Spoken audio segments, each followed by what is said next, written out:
আমি আমি মিহিকা, ওনার present wife. Mister Ashutosh, যখন সুচির গুলি লাগে আর পিছনের কাঁচটা ভেঙে যায় তখন নিশ্চয়ই শব্দ হয়েছিল, আর আপনি আমাদের বলছেন আপনি কিছুই জানেন না। আসলে গাড়ির মধ্যে খুব জোরে মিউজিক সিস্টেম বাজছিল আর সুচি ঘুমিয়েছিল। আমি কিচ্ছু বুঝতে পারিনি।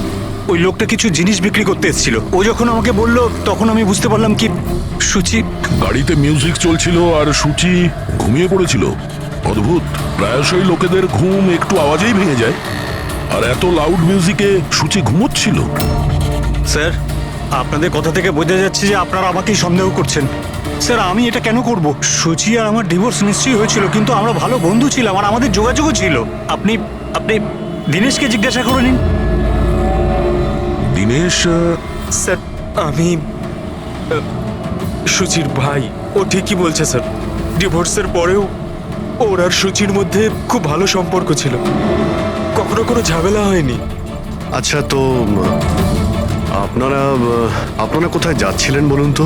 আমাদের মেয়ে রুহি বোর্ডিং স্কুল থেকে ফিরছিল। তাহলে এই সুচি কি গাড়িতে ওঠার পরেই ঘুমিয়ে পড়ে নাকি পরে? স্যার, ব্যাপারটা হলো আমাদের মধ্যে একটু আগে ঝগড়া হয়েছিল।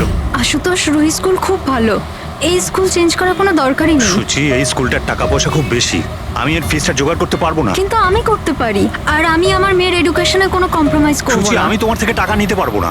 কেন? ও, তোমার মেয়ে লিগো চলে আসে, তাই না? যে আমি তোমার থেকে বেশি ইনকাম করি। জানো, আমাদের ডিভোর্সের কারণ এটাই, যে একটা মেয়ে একটা ছেলের থেকে বেশি ইনকাম করে। সাফল্যটা মনের ব্যাপার, এটা স্বামী স্ত্রীর প্রতিযোগিতা নয়। তোমার সাথে কোনো তর্ক করতে চাই না, না এই ব্যাপারে কোনো কথা বলতে চাই। রুহি এই স্কুলেই থাকবে। তারপর আমাদের মধ্যে আর কোনো কথা হয়নি। আমার মনে হয়েছিল ঘুমিয়ে পড়েছে। আচ্ছা, এই যখন ঝগড়া হচ্ছিল তখন গাড়ি কোথায় ছিল, মানে কোন এলাকায়? স্যার, লিংক রোডের সিগন্যালে, কেপি থিয়েটারের পাশেই। আর তারপর কোন রাস্তায় গেছিলেন আপনারা? সেখান থেকে স্যার আমি লেফট নিলাম, ওই সামনে ফ্লাইওভারটা আর দেখে। সোজা এখানে চলে এসেছেন? হ্যাঁ স্যার। তার মানে প্রায় 2 কিলোমিটার এই গাড়িটা চলেছে। তার মানে 2 কিলোমিটারের মধ্যেই কোথাও গুলি চলেছে সুচির ওপরে। পঙ্কজ, একটা কাজ করো তো, কেপি থিয়েটার থেকে এইখানে 2 কিলোমিটার অবধি চেক করে দেখো তো, যদি কোথাও কিছু প্রমাণ পাওয়া যায়, মানে কোথাও কাচের টুকরো পড়েছে কিনা দেখে নিও, ঠিক আছে? আর হেঁটে যেও। 2 কিলোমিটার স্যার? হেঁটে যাও। গুলিটা অদ্ভুত অ্যাঙ্গেল থেকে লেগেছে, এই নিচে, মানে গুলিটা উপর থেকে নিচে এসেছে, মানে যে গুলি চালিয়েছে তার হাত উঁচু করতে হয়েছে ফায়ার করার সময়। খোলা রাস্তায় কেউ গুলি মেরেছে আর কেউ দেখেনি? হতে পারে খুনি একটু দূরে ছিল, তাও গুলি করা খুবই মুশকিল ছিল এই চলন্ত গাড়িতে, আর তাও তখন যখন খুনি হয়তো গাড়িতে বা কোনো বাইকে ছিল। তবে এইভাবে গুলি করাটা কিন্তু সহজ নয় দয়া।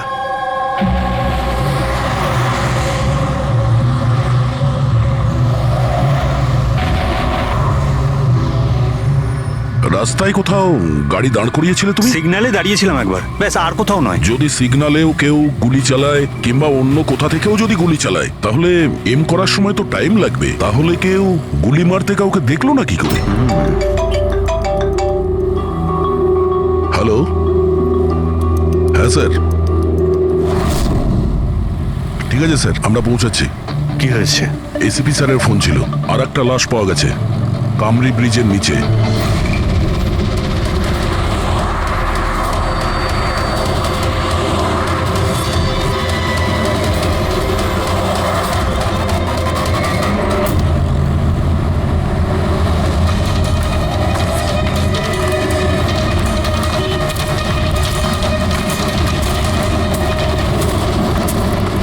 হ্যাঁ দয়া, স্যার, আপনি জানলেন কি করে এই লাশটার কথা? লোকাল পুলিশের কাছে আশেপাশের লোক কমপ্লেন জানিয়েছে। 2 ঘন্টা আগেই লাশ দেখেছে। মাথার পিছনে একটা চোট আছে আর পিঠের পিছনেও একটা গুলির চিহ্ন আছে। স্যার, একটা কথা মাথায় ঢুকছে না, কেউ একে এখানেই মেরেছে নাকি অন্য কোথাও মেরে এখানে নিয়ে এসেছে? দেখতে হবে ফেডরিক। স্যার, রাস্তায় একটা বাইক পাওয়া গেছে, আমার মনে হচ্ছে এই লোকটারই বাইক হবে।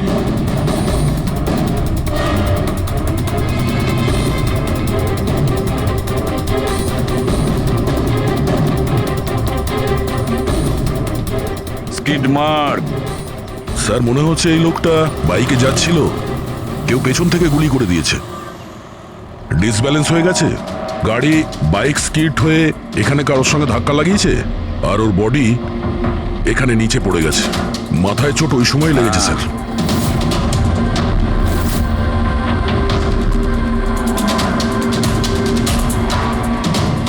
স্যার কিছুতেই বুঝতে পারছি না এই লোকটা কে। এর কোনো রকম আইডেন্টিফিকেশন নেই। আমি মিসিং পার্সনস ব্যুরোতে জিজ্ঞেস করে দেখবো কি? ফেডরিক, এত তাড়াতাড়ি কেউ মিসিং পার্সনস ব্যুরোতে রিপোর্ট করে না। একটা কাজ করো, আরটিওতে গিয়ে এই বাইকের রেজিস্ট্রেশন চেক করো, ওখানেই সমস্ত ডিটেলস পাওয়া যাবে যে মালিক কে।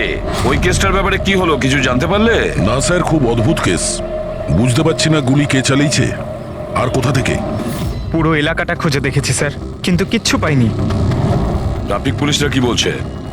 স্যার ট্রাফিক পুলিশ, ওখানে দোকানদার যারা দাঁড়িয়ে ছিল তাদের সবাইকে জিজ্ঞেস করেছি, কেউ খুনির ব্যাপারে কিচ্ছু জানে না। তাহলে সূচির ওপর গুলি চললো কোথা থেকে?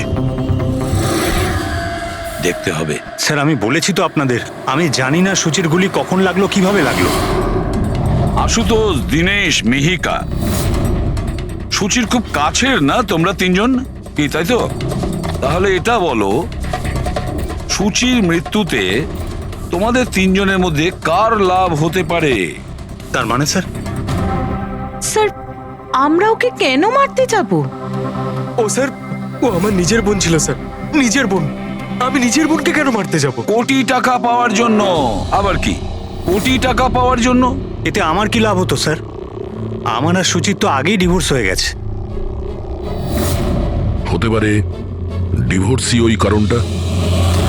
ডিভোর্সের পরেও আমি আর সুচি অত্যন্ত ভালো বন্ধু ছিলাম, বন্ধুর মতোই মিশতাম আমরা। এটাও তো হতে পারে যে তোমার প্রথমা স্ত্রীর সঙ্গে যে সম্পর্ক ছিল সেটা হয়তো দ্বিতীয় স্ত্রীর পছন্দ ছিল না। স্যার আপনি এসব কি বলছেন? ওদের মধ্যে ভালো সম্পর্ক ছিল, তাতে আমার কি?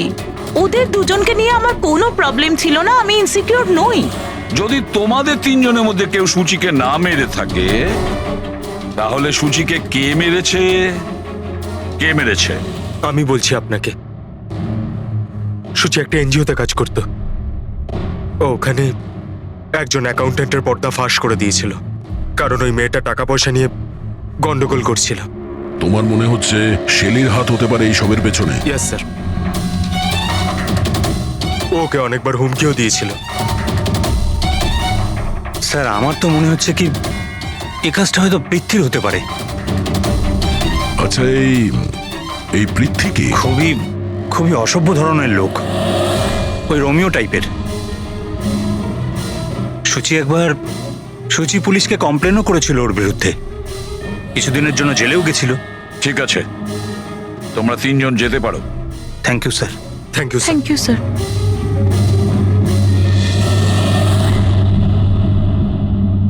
স্যার তিনজনকেই বিশ্বাস হচ্ছে না। এই তিনজনের উপর কড়া নজর রাখো। আর দয়া, স্যার, শেলি আর পৃথ্বী, ওদের দুজনকে ব্যুরোতে ডাকো। স্যার হ্যাঁ, আরটিও থেকে বাইকের মালিকের খবর পেয়ে গেছি। স্যার পৃথ্বী আর শেলির ফোন আনরিচেবল আসছে, তাই আমি ফ্রেডিকে বলেছি ওদের মোবাইল ফোনটা ট্রেস করতে। এ তো আমাদের ডেলিভারি বয় বিবেক। স্যার আমাদের বাইক তো ওই চালাতো। স্যার ওকে কে মেরে দিল? সেটা খোঁজারই চেষ্টা করছি।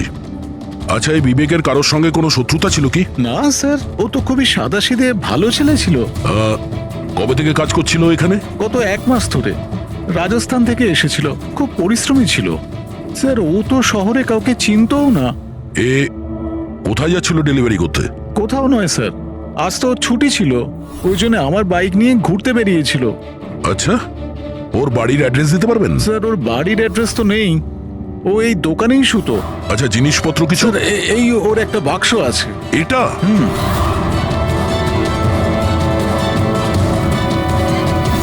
স্যার এই লোকটার বক্স আর সবকিছু চেক করলাম, তাতেই সার্কাসের প্যাম্পলেট ছাড়া কিছুই পেলাম না।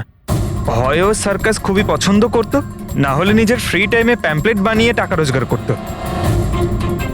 এটা এমন একটা মার্ডার যাতে কোনো সাসপেক্টই নেই।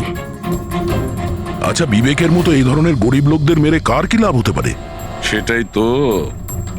আর ওদিকে সূচি, দ্বিতীয় মার্ডার, যারা সন্দেহের তালিকায় অগণিত, তাদের মধ্যে যে কেউ গাড়ির সামনে গিয়ে গুলি করে মারতে পারে সুচিকে।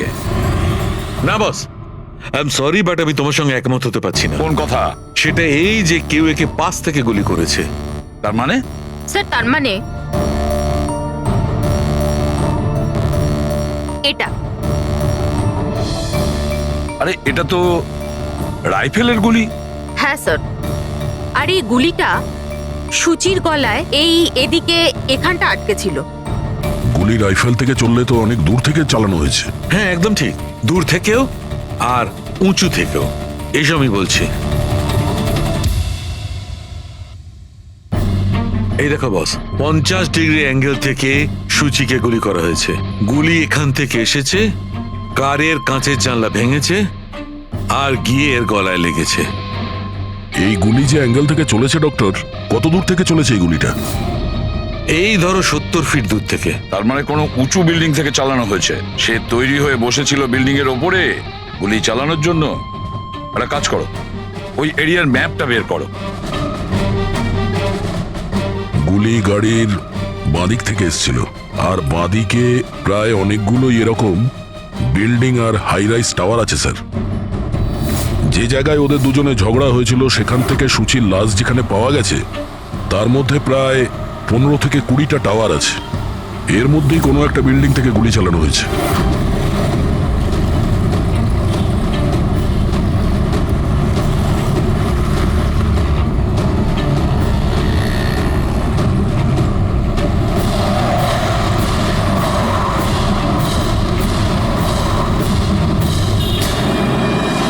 বাস ঠিক আছে।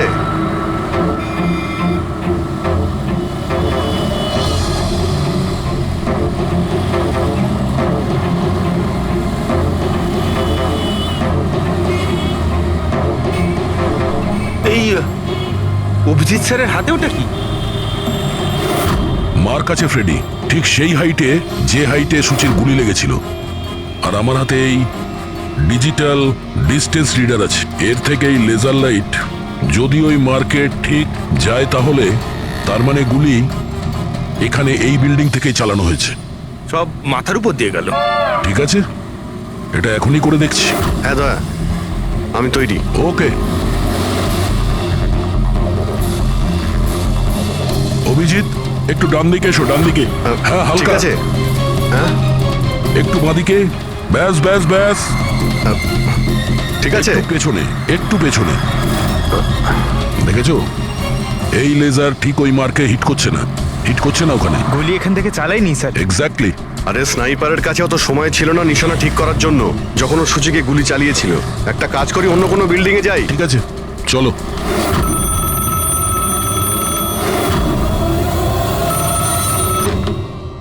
হ্যালো। হ্যাঁ হ্যালো, আচ্ছা এটা কি ফ্যান্টাসি সার্কাস জয়পুর রাজস্থানের অফিস? হ্যাঁ ঠিকই, বলুন। দেখুন, আমি মুম্বাই সিআইডি থেকে এসিপি পদ্মুমান বলছি। আপনার ওখানে কোনো বিবেক নামে কেউ কাজ করতো? হ্যাঁ হ্যাঁ, বিবেককে আমি চিনি তো। ও এই সার্কাসেই কাজ করতো। কেন, কি হয়েছে? কি কাজ করতো বলতে পারবেন আপনি?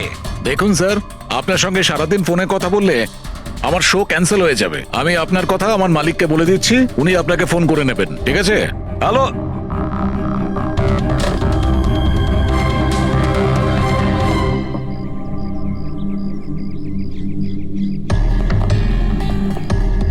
অদ্ভুত স্যার, বিল্ডিং এ কোনো গাড়ি দেখলাম না। মনে হয় গুলি এখান থেকেই করা হয়েছিল। দেখছি। হ্যাঁ অভিজিৎ, রেডি আছো?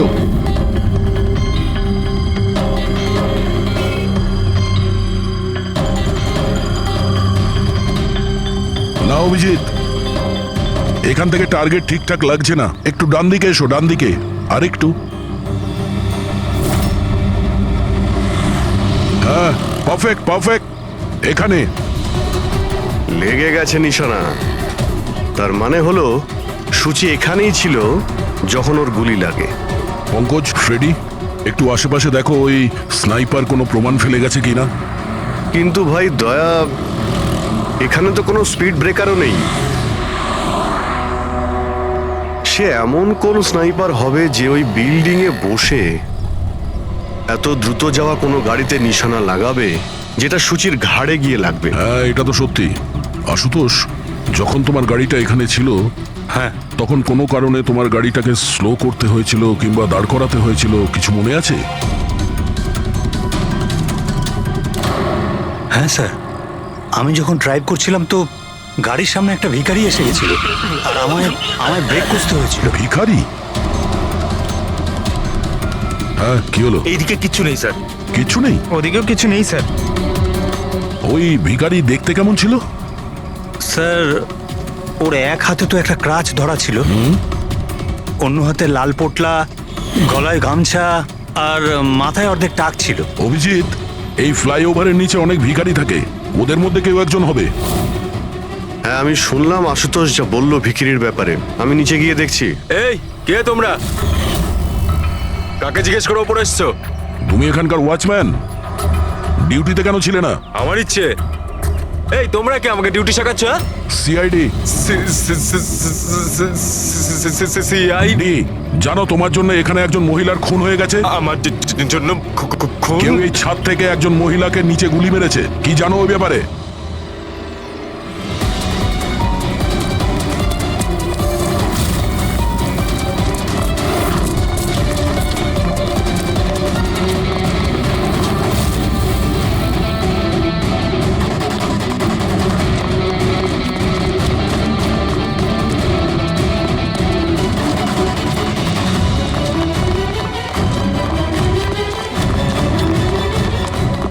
এই দাঁড়া বলছি। স্যার, স্যার আমি কিছু করিনি স্যার। স্যার আমাকে ছেড়ে দিন স্যার, আমি কিছু করিনি। কিচ্ছু করিসনি তুই? চল। আমি ভয় পেয়ে গেছিলাম স্যার। কেন ভয় পেয়েছিলি? কি জানিস এই খুনের ব্যাপারে? স্যার আমি টাকা নিয়েছিলাম, কিন্তু এটা বলেনি যে ও কাউকে খুন করতে চলেছে স্যার। কে ছিল ওই লোকটা? আগে কোনোদিনও দেখিনি স্যার। ও বলেছিল যে ও বিল্ডিং এর ছাদে গিয়ে ওর গার্লফ্রেন্ডকে প্রপোজ করতে চায়। স্যার ও 2 ঘন্টার জন্য 15,000 টাকা দিয়েছিল স্যার। আমি তো এত টাকা এক মাসেও কামাইনি স্যার কোনোদিনও। স্যার ও হেলমেট পরেছিল আর চোখে চশমাও ছিল।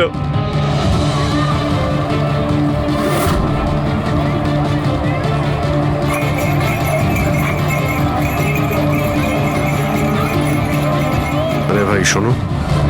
ও দাদা, আচ্ছা এখানে এমন কাউকে তোমরা দেখেছো যে মাথায় লাল গামছা বাঁধে, লাল রঙের একটা বোঁচকা আছে আর লাঠির সাহায্যে হাঁটেও? আরে দাদা শোনো, এমন কাউকে দেখেছো যে মাথায় লাল রঙের গামছা বাঁধে, লাল রঙের একটা বোঁচকাও রাখে আর খুঁড়িয়ে খুঁড়িয়ে হাঁটে? দেখোনি?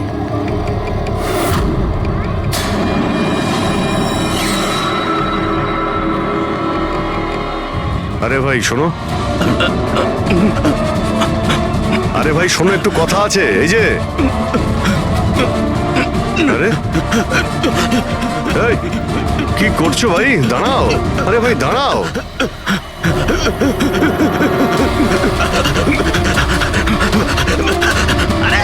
আমি কিছু করিনি। আমার কাছে কোনো টাকা পয়সা নেই। আমি কোনো কিছু চুরি করিনি। আমি একজন ভিখারি।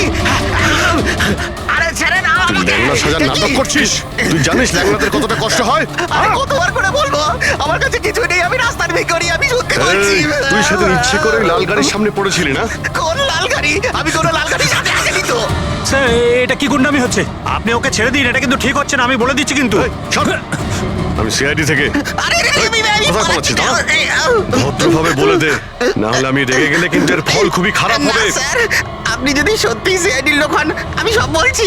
একটা লোক আমাকে টাকা দিয়েছিল এসব করার জন্য, আর ও বলেছিল যে যখনই একটা লাল গাড়ি আসবে তার সামনে পড়ে যেতে, তাই আমি করেছিলাম স্যার। তুই কি করে জানলি যে লাল গাড়ি কখন আসবে? ওই ছাদে একটা লোক দাঁড়িয়ে আমাকে ইশারা করছিল, ওই রকমই। ও যে ইশারা করবে আমি তখনই লাল গাড়ির সামনে উল্টে পড়ে যাব। প্ল্যান ছিল স্যার। জানিস একটা মহিলার খুন হয়ে গেছে তোর এই প্ল্যানের জন্য? সাহেব আমাকে ক্ষমা করে দিন। দেখুন আমি রাস্তার একজন ভিখারি।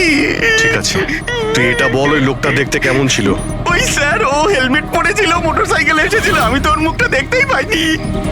আরে ভাই কিছু তো দেখেছিলি, কিছু তো শুনেছিলি। ওর একটা ফোন এসেছিল, ফোনে বলছিল যে তাড়াতাড়ি দেখা করতে এসো, আর উত্তরে বললো যে আমি ওখানে পৌঁছচ্ছি। কোথায় কোথায় পৌঁছতে বলছিল, তোর মনে আছে কিছু? হ্যাঁ, মনে পড়েছে। ভান্ডুপ মিল। ভান্ডুপ মিল। ভান্ডুপ মিল। আচ্ছা, ঠিক আছে ঠিক আছে, ফিরে এসো, আমি স্যারকে ইনফর্ম করছি। Okay sir. হ্যাঁ অভিজিৎ ভান্ডুপ মিল থেকে ফিরে আসছে। ও বলছে যে মিল একদম ফাঁকা পড়ে আছে, কোনো প্রমাণই ওর হাতে পড়েনি। খুনি তো ওখান থেকেই পালিয়ে গেছে। হতে পারে অভিজিৎ পৌঁছানোর আগেই ওখান থেকে ও পালিয়ে গেছে। পঙ্কজ, হ্যাঁ স্যার। পঙ্কজ একটা কাজ করো, যখন সুচির গুলি লেগেছিল ঠিক ওই সময়ে ওই এরিয়াতে কতগুলো মোবাইল অ্যাক্টিভ ছিল খোঁজ নাও। স্নাইপারের ফোন ওদের মধ্যেই কারোর হবে। স্যার। হ্যাঁ হ্যাঁ পঙ্কজ, এটাও দেখো ওর মধ্যে কতজন লোক ভান্ডুপ মিলে গেছিল। স্যার।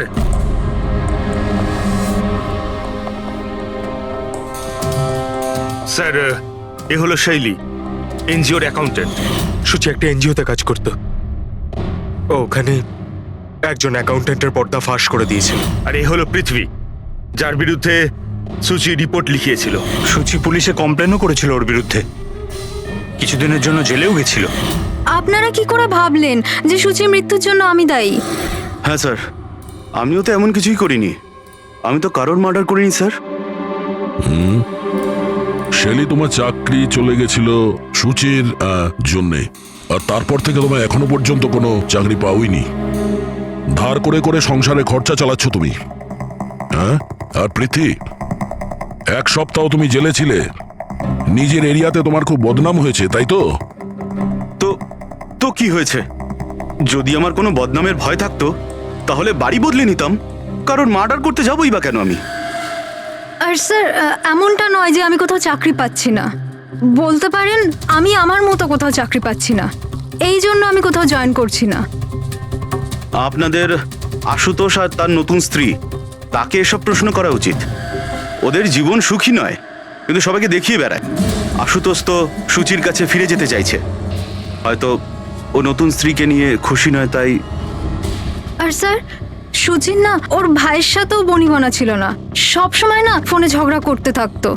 আচ্ছা, আর কি ব্যাপার নিয়ে ঝগড়া হতো এদের দুই ভাই বোনের মধ্যে? আসলে স্যার, দীনেশ আশুতোষকে হুমকি দিয়েছিল ও সুচির থেকে দূরে থাকার জন্য। হয়তো সুচির এটা পছন্দ হয়নি। আর স্যার, ও আমাকে আর একটা কথা বলেছিল, মেয়েকা হিংসে করে ওর আর আশুতোষের মেলামেশায়। 100% মনে হয় এদের মধ্যেই কেউ একজন ওকে মার্ডার করেছে। হ্যাঁ স্যার। আচ্ছা, ঠিক আছে, যেতে পারো তোমরা দুজন, কিন্তু একটা কথা ভালো করে মনে রাখবে, যতক্ষণ না আমাদের ইনভেস্টিগেশন শেষ হচ্ছে তোমরা শহর ছেড়ে বাইরে যাবে না।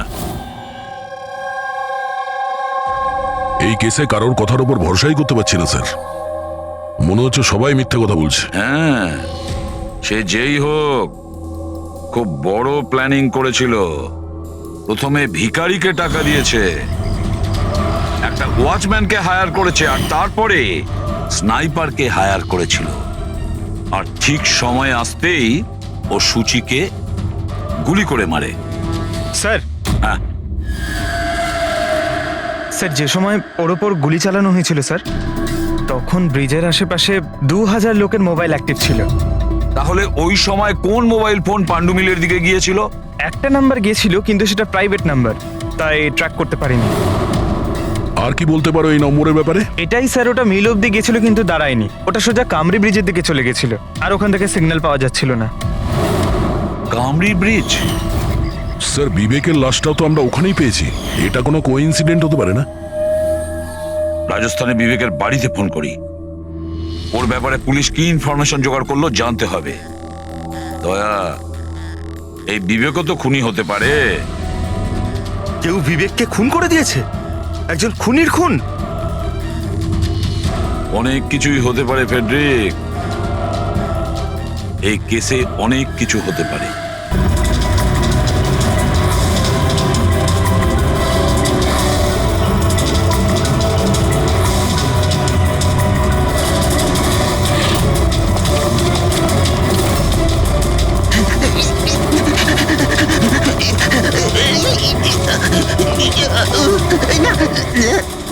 আরে তুই বারবার পালাস কেন? হ্যাঁ, বারবার আপনারা আমার পিছনে পড়ে আছেন কেন? পিছনে তোর পড়ে সঙ্গে আছেন কথা কেন? আছে। আমি কিছু কথা বলতে চাই না। অনেক হয়ে গেছে স্যার, আপনারা আমাদের এইভাবে বিরক্ত করতে পারেন কেউ না। তোমাদের জ্বালাতন করছে না। আমরা নিজেদের কাজ করছি, যাও। কিছু শুনতে চাই না, যান এখান থেকে। আরে একজনের খুন হয়েছে, তোমরা কি বুঝতে পারছো না? হ্যাঁ, তা কি হয়েছে? আমরা কি খুন করেছি নাকি? হ্যাঁ, আমরা গরিব মানুষ, ভিক্ষা করে খাই, তার মানে কি আপনারা আমাদের উপর দোষ দিয়ে দেবেন? হ্যাঁ, দেখুন না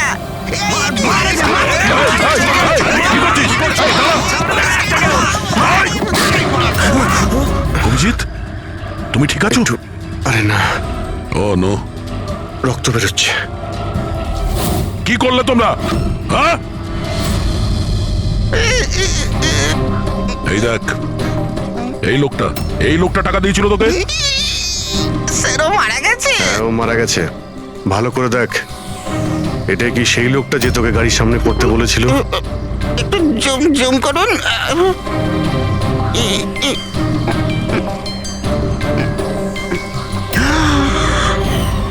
এমন ঘড়ি তো ও পড়েছিল। হতে পারে যে লোকটা একে টাকা দিয়েছে সেই প্রমাণটা লোপাট করার জন্য ওকেও মেরে দিয়েছে। চালায় বললাম আমি, ধরেছে তো চাকরি। হ্যাঁ পঙ্কজ, হ্যাঁ, আচ্ছা, ও ঠিক আছে, ঠিক আছে, ওকে ওকে, থ্যাংক ইউ। পঙ্কজের ফোন ছিল, বলছিল যে বিবেক রাজস্থানে কোনো সার্কাসে কাজ করত, নিশানাবাদ ছিল। 1 মাস আগে ও সার্কাসের চাকরি ছেড়ে দিয়েছিল। বলেছিল মুম্বাইতে একটা বড় চাকরি পেয়েছে ও। আর হ্যাঁ, যাওয়ার সময় ওই রাইফেলটা ওটাও চুরি করে নিয়ে গেছিল। রাইফেল চুরি করে এনেছিল? হয়তো সুচির সুপারি নিয়ে এখানে এসেছিল, আর দোকানে এই জন্য কাজ করতো যাতে ওকে কেউ সন্দেহ না করে। হ্যাঁ, আর এই পুরো ষড়যন্ত্রের যে মাস্টার মাইন্ড, সে নিশ্চয়ই রাজস্থানে গেছিল বিবেককে সুপারি দেওয়ার জন্য। কে হতে পারে এই মাস্টার মাইন্ড, যাকে চোখের সামনে দেখেও ধরতে পারছি না?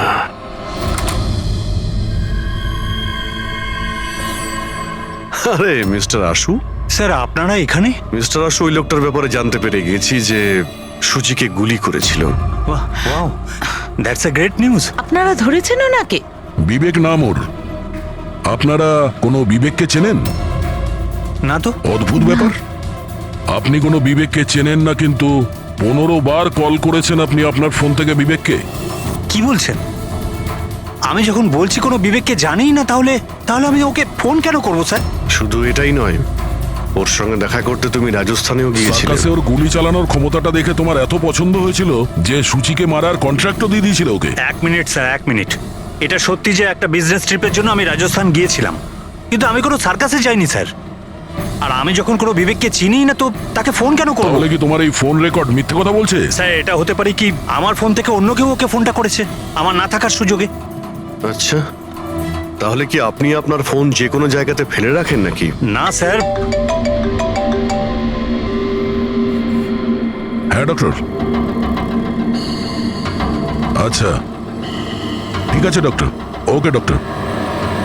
ডক্টর সালুখের ফোন ছিল, আমাদের ফরেন্সিক ল্যাবে যেতে বলেছেন আশুতোষকে নিয়ে। বস, মেয়েটা এইখানে বসেছিল, এই সিটে। আর এই অংশটা হচ্ছে সিটের পেছনের দিকটা, আর এটা হচ্ছে লিভার, যার দ্বারা সিটটা আগে পিছে হয়। আর এই লিভারটাকে জাম করে দেওয়া হয়েছিল। এই দেখো। লিভার জাম করে দিয়েছে? হ্যাঁ, তাই তো। বাস এইটুকুই স্যার? সেই জন্য আপনি আমাদেরকে ডেকে আনলেন? পঙ্কজ, তুমি একটু আমার কথাটা শোনো।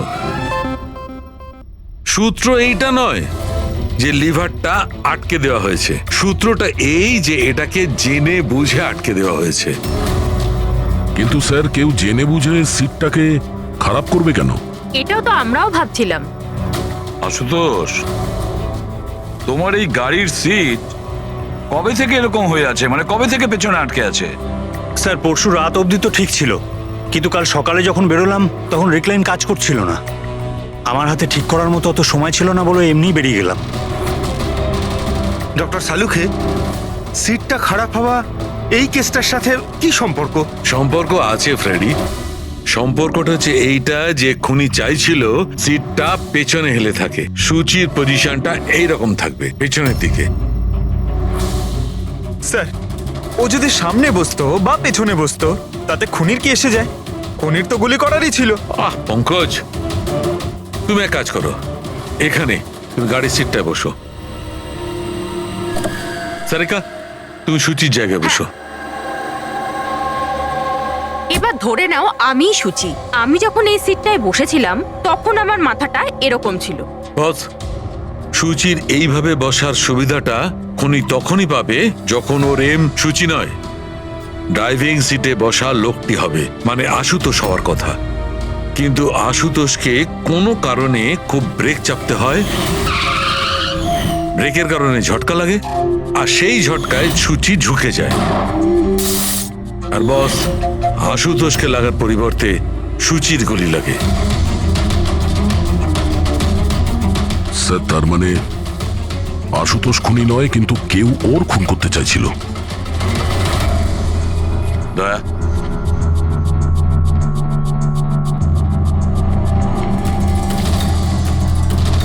আশুতোষ, হ্যাঁ স্যার। তুমি একটা কথা বলো, তোমার কি কোনো শত্রু আছে?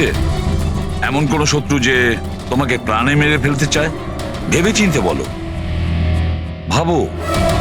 না স্যার, আমার কারোর সাথে কোনো শত্রুতা নেই। না আশুতোষ, কেউ তো নিশ্চয়ই হবে যে তোমাকে প্রাণে মেরে ফেলতে চায়, তোমার সিটের লিভারটা জাম করে দিয়েছে। না স্যার, এটা তো হতেই পারে না, কারণ এই গাড়িটার একটাই মাত্র চাবি, আর সেটা সবসময় আমার কাছেই থাকে। আমি তো কিছুই বুঝতে পারছি না আমি স্যার, যে এসব কি করে হলো। কোনো ব্যাপার নয় আশুতোষ, ও যেই হোক না কেন আমরা খোঁজার চেষ্টা করব যে কে তোমাকে মারার চেষ্টা করছে। ঠিক আছে, চলো যাই, চলে এসো। হ্যাঁ স্যার। স্যার স্যার, আমরা আশুতোষকে ছেড়ে দিলাম কেন? খুনি যদি আবার ওর ওপর আক্রমণ করে তাহলে? দেখে যাও তুমি পঙ্কজ, এবার আমরা আশুতোষের প্রতিটা মুভমেন্ট ট্র্যাক করব, সব কথা আমরা শুনতে পাবো। স্যার, সেটা কিভাবে? দয়া যে ট্রান্সমিটার বাগ লাগিয়ে দিয়েছে।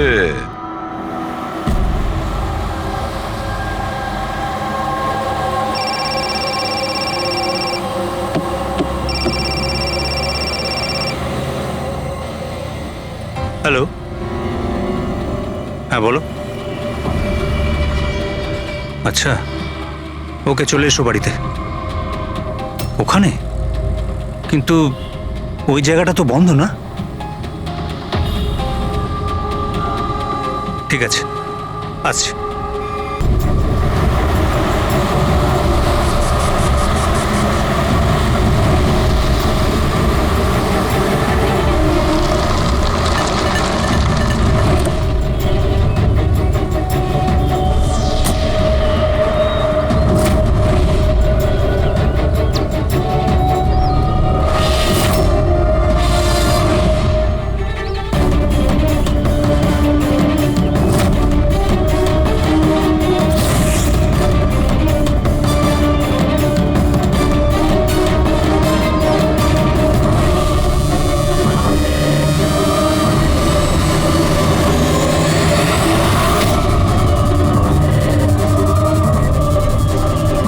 এটা কি করছো?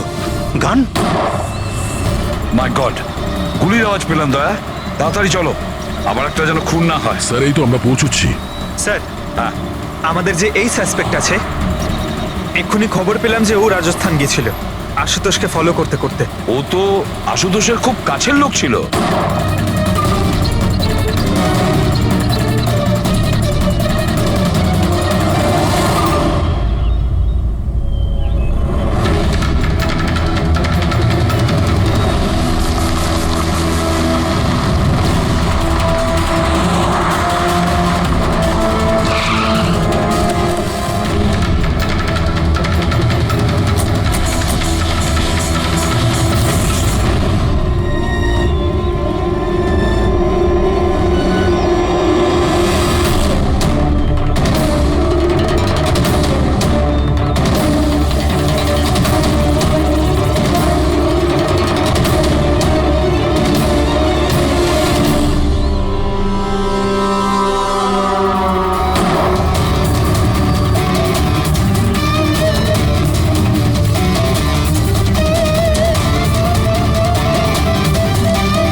দিনেশ, স্যার, আমি সুচির ভাই। মরে গেছে স্যার। আমি কিছু করিনি স্যার। এই আমাকে মারতে চেয়েছিল। এই এই আমায় মারতে চেয়েছিল। কেন মারতে চেয়েছিল এ? স্যার এর মনে হতো যে এর বোনের সর্বনাশের জন্য আমিই দায়ী।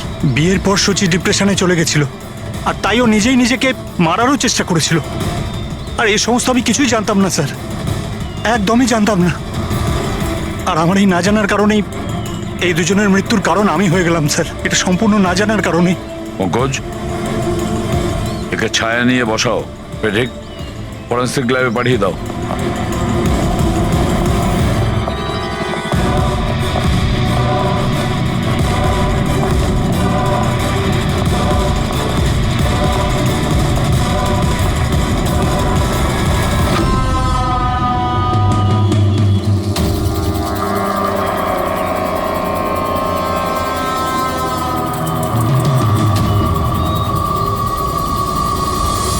গল্পে একটা নতুন টুইস্ট। আশুতোষ,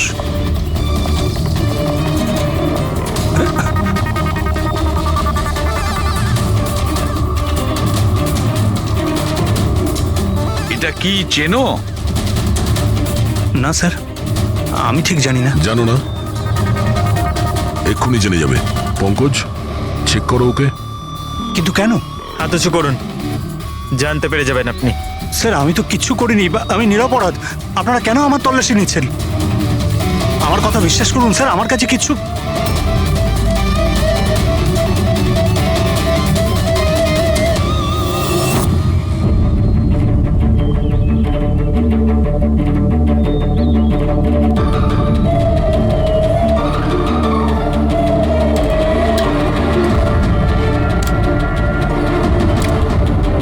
স্যার এই নিন ও, রাবার বুলেটস। আমি জানি না স্যার যে এর থেকে কি প্রমাণ হচ্ছে। কি প্রমাণ হয়? হ্যাঁ, তুমি এই বন্দুক দিয়ে দিনেশের খুন করেছো, আসল বুলেট দিয়ে। হ্যাঁ, তাহলে এই গানটা কি করে এলো তোমার কাছে? আর ওই নকল রাবার বুলেট, ওটা কি করে ফায়ার হলো আর কখন? স্যার প্ল্যান আমিই করেছিলাম, A to Z পুরো প্ল্যান আমার। সুচির মৃত্যু, দিনেশের মৃত্যু, আর ওই প্ল্যানটাও এই জন্য যে আপনাদের মনে হয় যে সুচির মৃত্যুটা ভুল করে হয়েছে, কিন্তু আসল টার্গেট আমিই ছিলাম। আর আপনাদের সন্দেহ যাতে দিনেশের উপর যায়, কিন্তু সমস্ত প্ল্যানটা নষ্ট হয়ে গেল, সবকিছু জ্বলে গেল। কেন মেরেছো তুমি সুচিকে? সুচিকে মেরে তুমি কি পেলে? সুচি আমার মেয়ে রুহিকে নিয়ে চিরকালের জন্য দেশ ছেড়ে চলে যেতে চেয়েছিল, আর এই কথাটাও আমার কাছে লুকিয়েছিল। আপনারাই বলুন স্যার, আমার একমাত্র মেয়েকে নিজের থেকে দূর কিভাবে করতে দিতাম? আর সেই জন্য তুমি বিবেক মানে একজন শার্প শুটারকে টাকা দিয়েছো নিজের স্ত্রী সুচিকে মেরে ফেলার জন্য, আর যেই ও তোমার কাজ শেষ করেছে ওকেও মেরে দিয়েছো। তুমি দিনেশকে কি এমন কথা বলেছিলে যে ও মারার জন্য তোমাকে এখানে চলে এলো? আমি আমার ওয়াইফকে দিনেশের কাছে পাঠালাম। কি? হ্যাঁ দিনেশ, আমি এক্ষুনি জানতে পারলাম যে আশুতোষই তোমার বোনকে মেরেছে, আর ও তোমাকেও মারতে চায়। না না, আমি ওকে ছাড়বো না, মেরেই ফেলবো আমি ওকে। দিনেশ পাগল হয়ে গেছে নাকি? খুন করবে তুমি? ও আমার বোনকে মেরে ফেলেছে, আমি ওকে ছাড়বো না। আমার বোনকে এভাবে মেরে ফেলার আগেও একবারও ভাবলো না। না, যাই হয়ে যাক না কেন আমি ওকে ছাড়বো না, দিনেশ, আমি ওকে কিছুতেই দিনেশ, ছাড়বো না। দাঁড়াও, আমার কথা শোনো। আর সুযোগ পেয়ে ওর বন্দুকটা বদলে দিল। তাহলে দিনেশ তোমার উপর যে গুলিটা চালাচ্ছিল সেটা নকল ছিল? হ্যাঁ, মারপিটের সময় আমি ওই গানটা বদলে দিয়েছিলাম, যাতে আপনাদের মনে হয় কি আত্মরক্ষার জন্য আমি দিনেশকে মেরেছিলাম, আর আপনাদের সামনে আমি নিরপরাধ বলে সাব্যস্ত হই। কি রেখে গেলে তোমার ছেলের জন্য? না মা না বাবা। ওই সন্তানকে পাওয়ার জন্য তুমি ওরই মাকে মেরে ফেলেছো, আর এই অপরাধে তুমিও আজীবন জেলের গড়াদের পেছনে থাকবে। বলো আশুতোষ, কি পেলে তুমি নিজের ছেলেকে এভাবে অনাথ করে?